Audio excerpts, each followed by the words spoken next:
Oke, bismillahirrahmanirrahim. Assalamualaikum warahmatullahi wabarakatuh. Perkenalkan nama saya Nambun. Saya program studi saya S1 Ilmu Komputer dengan NIM 25010110100 di Universitas Bumi Gora.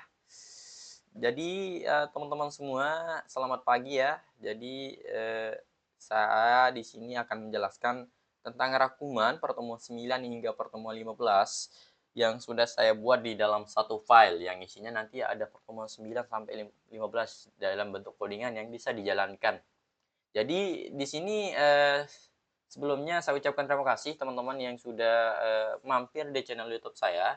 Jadi langsung saja di pada pertemuan kali ini atau pada penjelasan saya kali ini saya akan menjelaskan tentang file yang sudah saya buat dengan judul yaitu Smart Farming Terpadu, yang dimana saya sudah membuat mulai dari pertemuan 9 hingga pertemuan 15. Di sini sudah ada semua teman-teman.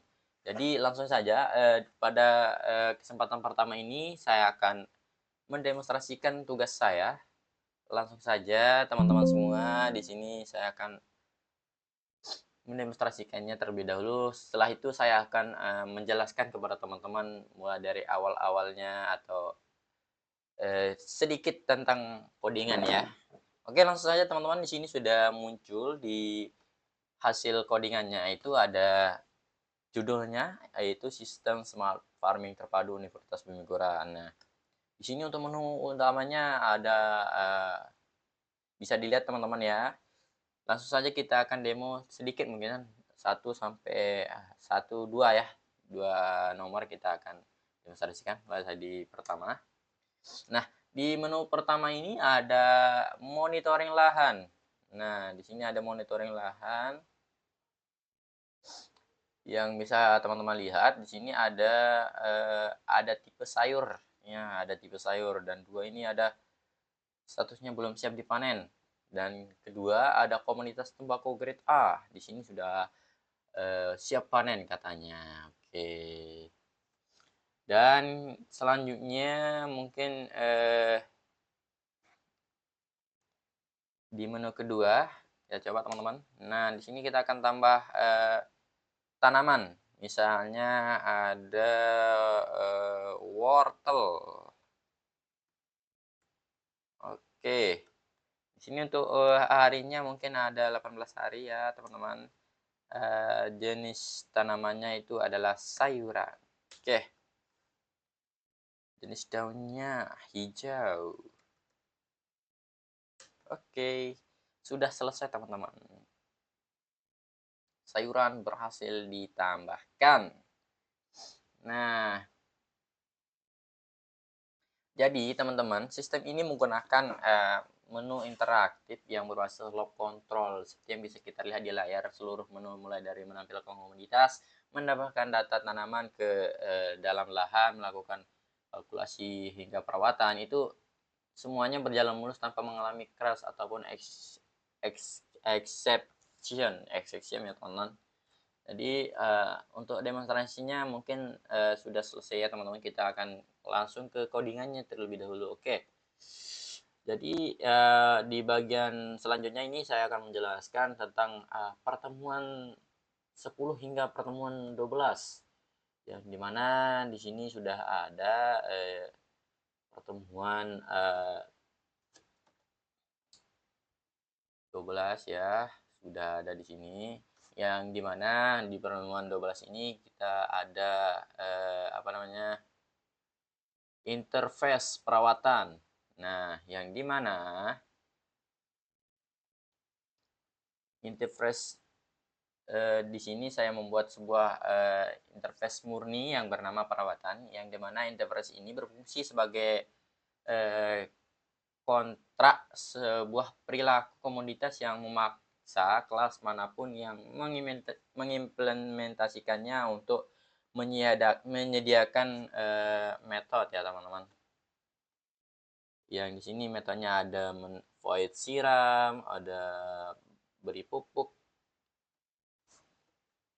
Selanjutnya ada abstrak kelas tanaman, yang dimana di pertemuan 10 eh, Java Abstract dan Equation ini saya mendeklarasikan kelas tanaman, di mana ada kelas tanaman di sini dengan kata kunci yaitu abstrak. Nah, kelas ini bertindak sebagai cetak biru yang dimana abstrak dunia nyata sehingga tidak diizinkan untuk diinstalasi langsung menggunakan keyword new. Nah, prinsip escalation juga diterapkan dengan kata di sini saya menambahkan atribut nama. Ini sudah ada atribut nama, teman-teman. Dan umur hari yang dimana data ini dilindungi dan hanya bisa diekspos keluar secara aman lewat metode getter public seperti get nama dan juga get umur hari. Oke, langsung saja di sorok blok pencetakan ini ada if dan else yang dimana di dalam konstruktor tanaman. Di sini ada if dan else di dalam konstruktor tanaman ini ya. Sebagai bagian dari implementasi Clang pada pertemuan 14 dan 15 seperti yang sudah dijelaskan sama dosen saya atau dosen lab saya yaitu Pak Faisal, yang dimana di sini saya menyematkan validasi data di dalam konstruktor dengan kelas induk. Apabila pengguna memasukkan teks kosong atau sistem otomatis mengoperasinya menjadi tanaman tanpa nama, atau begitu pula jika umur tanaman diinput di bawah angka 0. Seperti secara otomatis nanti akan mengeseknya ke angka 0 agar tidak terjadi anomali data di memori. Oke, langsung saja di sini saya sudah menjelaskan ya teman-teman tentang Selanjutnya kita akan beralih ke pertemuan 9, yakni tentang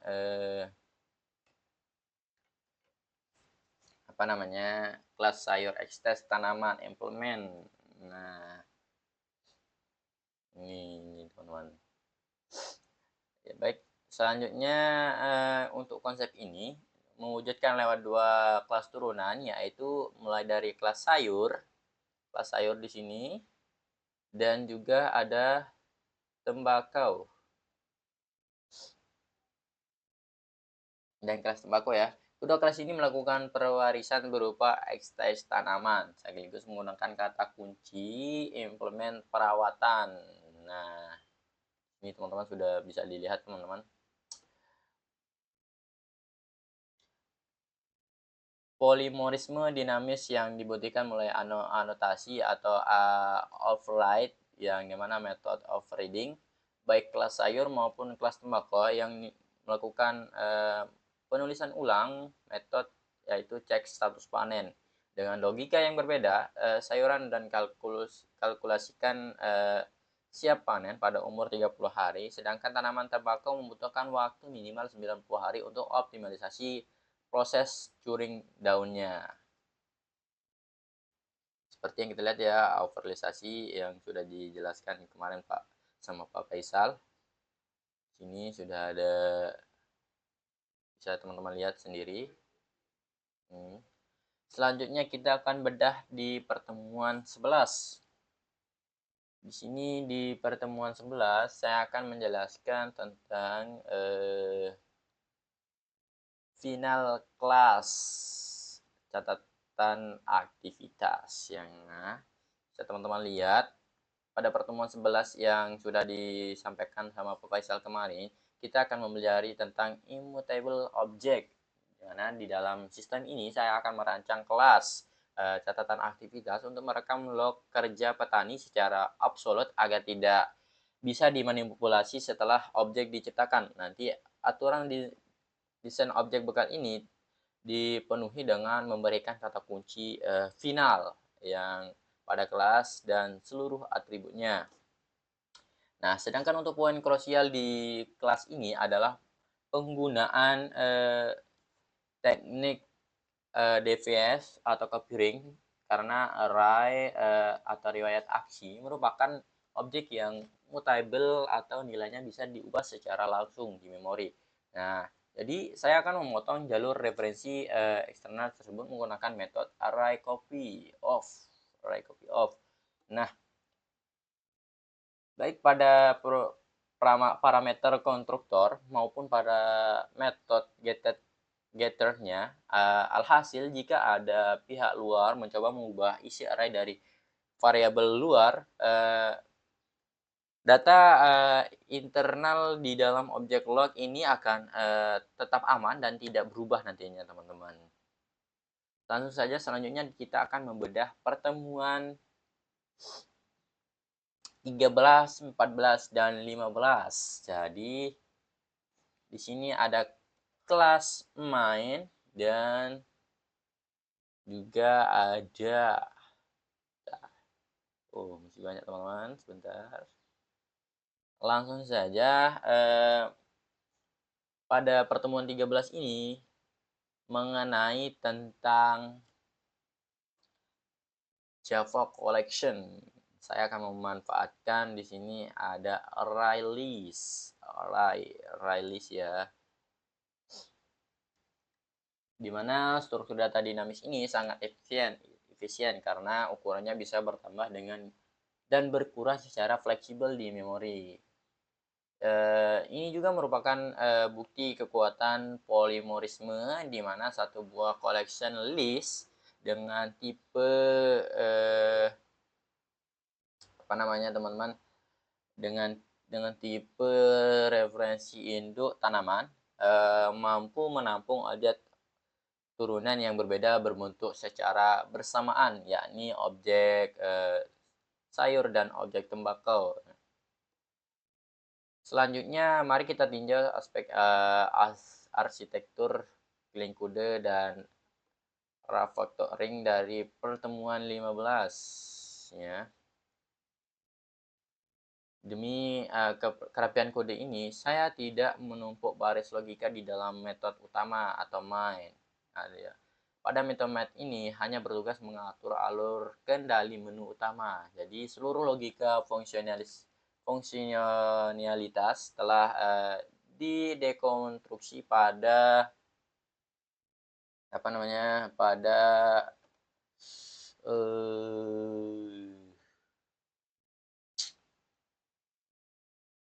karena saya ingat dekonstruksi ke dalam metode ya, metode modular statis terpisah seperti menu tampil utama dan menu tanaman, tambah tanaman, sehingga perawatan tanaman. Di sini yang dipanggil secara clean melalui struktur switch scales. Jadi di dalam menu perawatan tanaman, saya juga mendemonstrasikan proses save dowcasting menggunakan operator intercule untuk memastikan objek referensi induk dikembalikan secara aman ke bentuk aslinya sebelum mengakses fungsionalitas interface. Jadi sebagai penutup atau integrasi sistem terpadu di pertemuan 14, saya menyelamatkan fitur pencarian komoditas lahan. Fitur komoditas lahan di sini, teman-teman. Jadi sistem akan menerima input teks kata kunci lewat kelas atau scanner, melakukan perulangan pada seluruh elemen kolektor, melakukan normalisasi teks menjadi huruf kecil menggunakan lowercase, kemudian memfilter pencairan penggunaan contains. Fitur ini atau pencairan ini memastikan aplikasi manajemen pertanian ini bersifat stable dan interaktif. Jadi kita akan beralih ke penutup, teman-teman. Sudah selesai saya menjelaskan.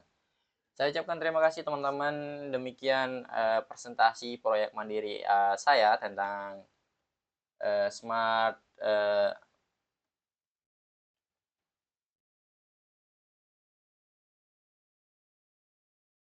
jadi sini, teman-teman, saya ucapkan terima kasih. Saya mohon maaf jika ada kekurangan.